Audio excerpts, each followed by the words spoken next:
నిరీక్షణ prayer house మరియు centre సంఘముల తరపున మనుష్య కుమారునిగా భూమికే తెంచిన యేసుక్రీస్తు నామంలో మీ అందరికీ నా శుభములు. ఈరోజు దేవుని వాగ్దానం కొలసీలకు రాసిన పత్రిక 1వ అధ్యాయం 4వ వచనం. ఆయన కుమారుని యందు మనకు విమోచనము అనగా పాప క్షమాపణ కలుగుచున్నది.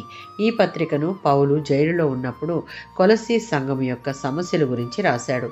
ఆ సంఘంలో తప్పుడు బోధనలు, మనుషుల సాంప్రదాయాలు, యూదుల చట్టపరమైన ఒత్తిళ్లు, దేవదూతారాధన, క్రీస్తు దైవత్వాన్ని చిన్నబుచ్చే ఉపదేశాలు వంటివి ఎదుర్కొంటున్న వారికి పౌలు రక్షణ కేవలం క్రీస్తులోనే ఉంది, మన పాపములకు క్షమాపణ క్రీస్తు రక్తం ద్వారానే లభిస్తుంది అని రక్షణ యొక్క సత్యాన్ని స్పష్టంగా తెలియజేస్తూ ఉన్నాడు. ఈ లోకంలో ఉన్న చట్టం, ధర్మకార్యాలు, ఉపవాసాలు ఏవి కూడా రక్షణను ఇవ్వలేవు. ఇవన్నీ ఆయన అంటే క్రీస్తు ద్వారానే లభిస్తుంది.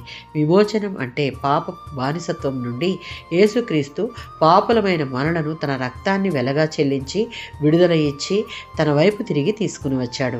యోహాను సువార్త 8వ అధ్యాయం 34వ వచనం. మనం అందరం పాపానికి బానిసలంగా ఉన్నాం.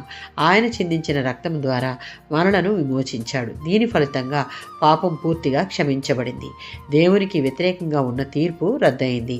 పాత జీవితపు రుణం పూర్తిగా తుడిచివేయబడింది. దేవునితో శాంతి ఏర్పడింది. క్రీస్తు చేసిన శిలువ యాగం ద్వారా లభించిన విమోచన, క్షమాపణ శాశ్వతమైనది, సంపూర్ణమైనది. ఎఫెసీయులకు రాసిన పత్రిక 1వ అధ్యాయం 7వ వచనం మరియు మార్కు సువార్త 10వ అధ్యాయం 45వ వచనాలలో ఉన్నట్లుగా క్రీస్తు రక్తంలో మాత్రమే మనకు కావాల్సిన విమోచనము, పాపములకు క్షమాపణ కలదు. మార్కు సువార్త 10వ అధ్యాయం 45వ వచనం.